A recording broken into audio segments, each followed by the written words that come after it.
जय श्री हरि विष्णु मित्रों। हिंदू पंचांग के अनुसार हर महीने में कृष्ण पक्ष की अंतिम तिथि को अमावस्या पड़ती है और माघ के महीने में पड़ने वाली अमावस्या को मौनी अमावस्या भी कहा जाता है। सनातन धर्म में अमावस्या तिथि का विशेष महत्व है। धार्मिक मान्यता है कि मौनी अमावस्या के दिन स्नान दान करने से व्यक्ति के जीवन में जो भी दुख हैं, जो कष्ट हैं, वह सभी दूर हो जाते हैं। साथ ही अमोघ फल की प्राप्ति भी होती है। इसलिए माघ अमावस्या के दिन बहुत बड़ी संख्या में श्रद्धालु पवित्र नदियों में स्नान ध्यान कर बड़ी भक्तिभाव से भगवान श्री हरि की पूजा उपासना करते हैं। साथ ही ब्राह्मणों और ज़रूरतमंद लोगों को दान भी देते हैं। तो आज की इस वीडियो में आप जानने वाले हैं माघ अमावस्या के दिन किस प्रकार से पूजा करनी चाहिए। अमावस्या की तिथि क्योंकि पितरों को भी समर्पित होती है, तो पितरों के निमित्त ऐसे कौन से काम हैं जो आज के दिन ज़रूर करने चाहिए। क्या क्या काम ऐसे हैं जो भूल से भी नहीं करने चाहिए। मित्रों, पौराणिक मान्यताओं के अनुसार आज के दिन ही मनु आरष्य का जन्म हुआ था, इसलिए मनु शब्द से ही मौनी की उत्पत्ति हुई है। मान्यता है कि मौनी अमावस्या के दिन गंगा नदी का जल अमृत के समान हो जाता है और इस दिन गंगा जल में सभी देवताओं का भी वास होता है। इसलिए गंगा जी में जाकर या फिर गंगा जल से स्नान करना आज के दिन बहुत ही शुभ फलदायी होता है। शास्त्रों के अनुसार उच्चारण करके जाप करने से कई गुना अधिक पुण्य मौन रहकर भगवान के मंत्रों का जाप करने से या भगवान का ध्यान करने से मिलता है। मौनी अमावस्या के दिन मौन रहकर व्रत करने का बहुत ही महत्व है। मान्यता है कि इस दिन अगर व्यक्ति संकल्प लेकर पूरे विधि विधान से दिन भर मौन व्रत रखेगा तो उसे जन्म जन्मांतर के पापों से मुक्ति मिल जाएगी और अंत में मोक्ष की प्राप्ति होगी। अगर श्रद्धालु सारा दिन मौन रहकर व्रत नहीं रख सकते तो स्नान और दान पुण्य करने से पहले 1.25 घंटे तक का मौन जरूर रखें। मान्यता है कि ऐसा करने से भक्तों को दान पुण्य का 16 गुना अधिक पुण्य प्राप्त होगा। आज के दिन सुबह जल्दी उठकर किसी पवित्र नदी में, सरोवर या पवित्र कुंड में स्नान करना चाहिए। स्नान करने के बाद सूर्यदेव को अर्घ देना चाहिए। इस दिन व्रत रखकर जहाँ तक संभव हो सके मौन रहना चाहिए। गरीब और भूखे व्यक्ति को अपनी सामर्थ्य के अनुसार भोजन कराना चाहिए या दान देना चाहिए। अनाज, वस्त्र, तिल, आंवला, कंबल, घी और गौशाला में आप गाय के लिए चारे का दान कर सकते हैं। आप अमावस्या के दिन गौ दान, स्वर्ण दान या भूमि दान भी कर सकते हैं। आज के दिन पितरों को आप जरूर याद करें। पितरों के निमित्त तर्पण करने से पितरों को मोक्ष की प्राप्ति भी होती है और पितर भी प्रसन्न रहते हैं। पितरों के निमित्त जो भी दान तर्पण आदि कार्य है वह यदि अभिजीत मुहूर्त में किया जाता है तो उसका पुण्य बहुत जल्दी प्राप्त होता है। अभिजीत मुहूर्त की जानकारी भी इस वीडियो में आगे आपको मिलेगी। आज के दिन भगवान विष्णु के मंदिर में आप ध्वजा लगाएं। ऐसा करने से भगवान के साथ साथ मां लक्ष्मी जी की कृपा भी आपको प्राप्त होगी। आज के दिन शनिदेव की पूजा भी करें। पीपल के पेड़ की पूजा भी करें। पीपल के पेड़ में सभी त्रिदेव सहित पितरों का भी वास माना जाता है, इसलिए आप पीपल के पेड़ की जड़ में शाम के समय सरसों के तेल का एक दीप जलाकर 7 बार पेड़ की परिक्रमा करके पीपल के पेड़ की जड़ में मीठा जल अर्पित करें और कोई भी फल या मिठाई भी अर्पित करें। पितरों को याद करें। पितरों से अपनी भूल चूक के लिए क्षमा मांगे। इसके अलावा लक्ष्मी चालीसा का पाठ आज के दिन करना शुभ होता है। हनुमान चालीसा का महामृत्युंजय मंत्र का जाप भी करना चाहिए। पर परिवार में यदि सदस्य अक्सर बीमार रहते हों या परिवार में आपके बहुत ज्यादा आर्थिक समस्या बनी रहती हो या घर में पितृदोष हो तो उसके निवारण के लिए आज के दिन आपको दान जरूर करना चाहिए। माघ महीने में तिलों का विशेष रूप से प्रयोग किया जाता है। यदि आप पूरे माघ के महीने में नियमों का पालन नहीं कर पाते हो तो माघ अमावस्या के दिन आप व्रत जरूर रखें। इस दिन आप तिलों का प्रयोग करें, तिलों का दान करें और तिलों का सेवन भी करें। आप अपने पितरों के निमित्त जो भी श्राद्ध, पिंडदान या तर्पण आदि कार्य करना चाहते हैं वह किसी योग्य पंडित जी, पुजारी जी के माध्यम से उनकी सहायता से ही करें, क्योंकि पूजा पाठ में कोई भी ऐसी गलती, कोई भी ऐसी भूल चूक हो जो खासकर अमावस्या के दिन यदि होती है तो उसका बहुत भारी दोष लगता है। आज के दिन आप अपने घर की छत पर कौओं के लिए, पक्षियों के लिए दाना पानी रखें। गाय को आप भोजन जरूर दें, हरा चारा खिलाएं। कुत्ते के लिए एक रोटी जरूर निकाल कर रखें। क्योंकि मान्यता है कि अमावस्या तिथि के दिन हमारे पूर्वज धरती पर आते हैं। वैसे तो श्राद्ध पक्ष के दिनों में पितरों के निमित्त पिंडदान, श्राद्ध तर्पण आदि कार्य करना बहुत ही फलदायी होता है, लेकिन अमावस्या तिथि भी ऐसी ही तिथि है जिस दिन आप अपने पितरों की कृपा प्राप्त कर सकते हैं।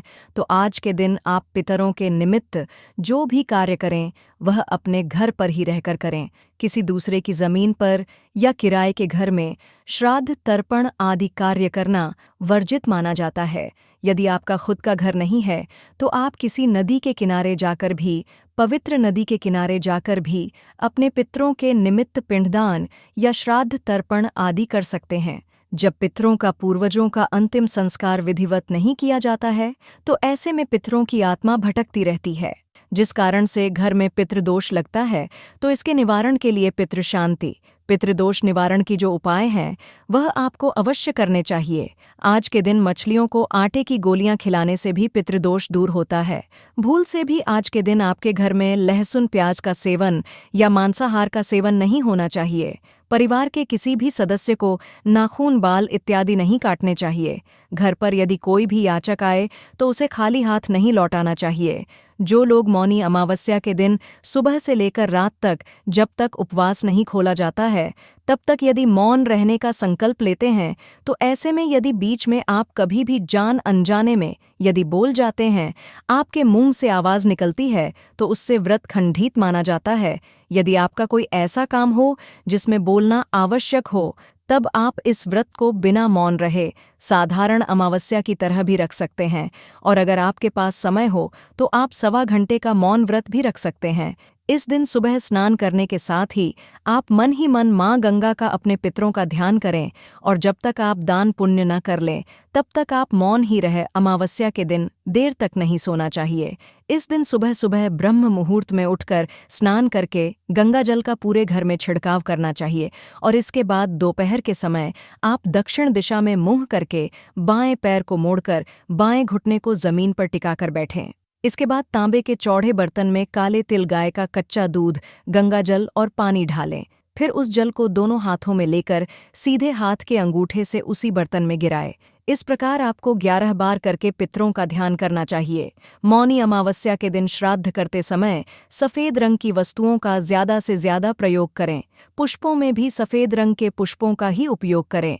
श्राद्ध करने के समय दूध, गंगा जल, शहद, सफ़ेद वस्त्र और सफ़ेद तिल, इनका प्रयोग करना शुभ रहता है। आज के दिन दक्षिण दिशा में मुंह करके कुछ जौ और तिल चावल जल लेकर आप संकल्प करें कि आप पितरों के निमित्त तर्पण करने जा रहे हैं, श्राद्ध या पिंड दान करने जा रहे हैं।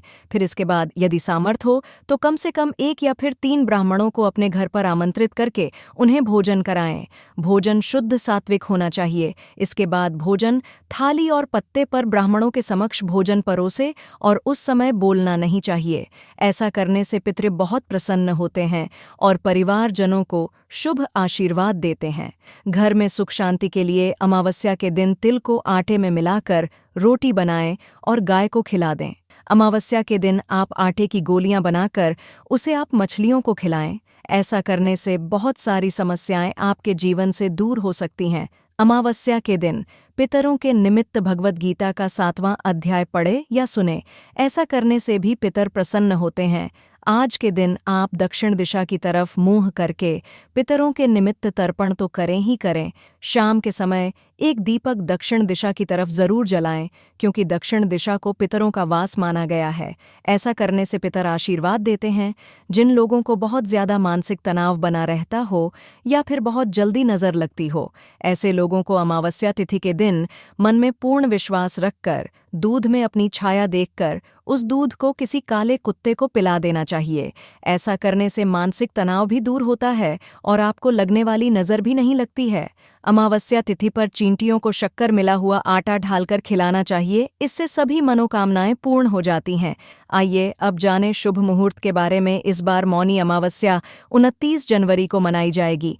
हिंदू पंचांग के अनुसार माघ महीने की अमावस्या 28 जनवरी शाम 7:37 से शुरू होगी। अगले दिन 29 जनवरी को दिन और रात्रि तक रहेगी। अमावस्या तिथि का शुभारंभ 28 जनवरी की शाम को होगा, लेकिन पूरा दिन 29 जनवरी को ही पड़ी डीढ़ेगा। इसलिए मौनी अमावस्या 29 जनवरी को मनाई जाएगी। स्नान और दान के लिए ब्रह्म मुहूर्त सबसे उत्तम समय माना जाता है। यह समय 29 जनवरी को सुबह 5:25 से शुरू होकर सुबह 6:18 तक रहेगा। इसके बाद भी आप दिन भर स्नान दान कर सकते हैं, क्योंकि सिद्ध योग रात 9:22 तक रहेगा।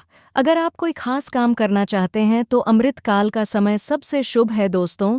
इस दिन मौनी अमावस्या की व्रत कथा सुनना और सुनाना बहुत ही शुभ होता है।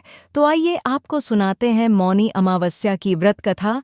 मित्रों, मौनी अमावस्या की कथा को लेकर जो प्रचलित कथा है, उसके अनुसार प्राचीन काल में एक ब्राह्मण परिवार कांचीपुरी में रहता था। पति पत्नी दोनों ही धर्मात्मा थे और धर्मपूर्वक अपनी गृहस्थी चलाते थे। इनका नाम देवस्वामी था और इनकी पत्नी का नाम धनवती था। इनके 7 पुत्र और एकमात्र पुत्री थी, जिसका नाम गुणवती था। जब गणुवती सयानी हुई और तो देवस्वामी से धनवती ने कहा कि पुत्री के विवाह के लिए अब वर देखना चाहिए। ब्राह्मण ने अपने छोटे पुत्र को बहन गुणवती की कुंडली दी और कहा कि ज्योतिषी से इनकी कुंडली दिखवा लाओ, जिससे गुणवती के विवाह की बात आगे चले। ज्योतिषी को कन्या की कुंडली दिखाई। उसने बताया कि विवाह होते ही कन्या विधवा हो जाएगी। ज्योतिषी की यह बात जब ब्राह्मण परिवार को मालूम हुआ तो वह बहुत दुखी हो गया और इसका उपाय पूछा। ज्योतिषी ने बताया कि हे ब्राह्मण, सिंहल द्वीप में एक पतिव्रता महिला रहती है जिसका नाम सोमा धोबिन है। यदि कन्या की शादी से पहले सोमा आपके घर आकर पूजन करे और अपना आशीर्वाद दे तो यह दोष दूर हो जाएगा। ब्राह्मण ने अपनी पुत्री गुणवती को अपने सबसे छोटे पुत्र के साथ सिंहल द्वीप भेज दिया। दोनों भाई बहन सागर किनारे पहुंचकर उसे पार करने के बारे में विचार करने लगे। जब समुद्र को पार करने का कोई रास्ता नहीं मिला तो दोनों भूखे प्यासे एक पीपल वृक्ष के नीचे आराम करने लगे। पेड़ पर घोंसले में एक गिद्ध का परिवार रहता था। उस समय घोंसले में सिर्फ गिद्ध के बच्चे थे। वे सुबह से भाई बहन की बातों और क्रियाकलापों को देख रहे थे। शाम के समय जब गिद्ध की माता बच्चों के लिए भोजन लेकर घोंसले में आई तो बच्चों ने पेड़ के नीचे लेटे भाई बहन की कहानी माता को बताई। उनकी बातें सुनकर गिद्ध की माता को दोनों भाई बहनों दया आई और बच्चों के कहने से उसने कहा कि तुम लोग अब चिंता मत करो, मैं इन्हें सागर पार करवा दूंगी। बच्चों ने माता की बातों को सुनकर खुशी खुशी भोजन ग्रहण किया। गिद्ध की माता बच्चों को भोजन करवाकर दोनों भाई बहनों के पास आई और बोली कि मैंने आपकी समस्याओं को जान लिया है, आप चिंता मत कीजिए, आपकी समस्या का निदान मैं कर दूंगी और आपको सोमा धोबन के पास पहुंचा दूंगी। गिद्ध की बातों को सुनकर दोनों भाई बहनों का मन आनंदित हो गया और उन्होंने वन में मौजूद कंदमूल को खाकर रात काट ली। सुबह होते ही गिद्ध ने दोनों भाई बहनों को समुद्र पार करवा दिया और सिंहल द्वीप में सोमा धोबिन के घर के पास पहुंचा दिया। गुणवती सोमा धोबन के घर के पास छुप कर रहने लगी। हर दिन सुबह होने से पहले गुणवती सोमा का घर लीप दिया करती थी। एक दिन सोमा ने अपनी बहुओं से पूछा कि प्रतिदिन सुबह हमारा घर कौन लीपता है। बहुओं ने प्रशंसा के लोभ से कहा कि हमारे अलावा यह काम और कौन करेगा। लेकिन सोमा को बहुओं की बातों पर भरोसा नहीं हुआ और वह यह जानने के लिए पूरी रात जागती रही कि कौन है जो हर दिन सूर्योदय से पहले घर लीप जाता है। सोमा ने देखा कि एक कन्या उसके आंगन में आई और आंगन लीपने लगी। सोमा गुणवती के पास आई और उससे पूछने लगी कि तुम कौन हो और क्यों हर सुबह मेरे आंगन को लीपकर चली जाती हो। गुणवती ने तब अपना सारा हाल सोमा से कह डाला। गुणवती के बातों को सुनकर सोमा ने कहा कि तुम्हारे सुहाग के लिए मैं तुम्हारे साथ चलूंगी। सोमा ने ब्राह्मण के घर आकर पूजा किया, लेकिन विधि का विधान कौन टाल सकता है। गुणवती का विवाह होते ही उसके पति की मृत्यु हो गई। तब सोमा ने अपने सभी पुण्य गुणवती को दान कर दिया। सोमा के पुण्य से गुणवती का पति जीवित हो गया, लेकिन पुण्यों की कमी से सोमा के पति और बेटे की मृत्यु हो गई। लेकिन सोमा ने अपना घर छोड़ने से पहले बहुओं से कह दिया था कि मेरे लौटने से पहले अगर मेरे पति और बेटों को कुछ होता है तो उनके शरीर को संभल कर रखना। बहुओं ने सास की आज्ञा को मानकर सभी के शरीर को संभल कर रखा। उधर सोमा ने सिंहल द्वीप लौटते हुए रास्ते में पीपल के वृक्ष की छाया में विष्णु जी की पूजा कर 108 बार पीपल की परिक्रमा की। इसके पुण्य के प्रभाव से सोमा के घर लौटते ही उसके पति और बेटे फिर से जीवित हो गए। तो मित्रों, ये थी मौनी अमावस्या से जुड़ी संपूर्ण जानकारी। आशा करते हैं आपको वीडियो पसंद आया होगा। इसी तरह की धर्म से जुड़ी जानकारी पाने के लिए आप आपने चैनल शुभ मंगल को ज़रूर सब्सक्राइब करें और कमेंट करके बताइए अगला वीडियो आप किस टॉपिक पर पाना चाहते हैं। जय श्री हरि विष्णु।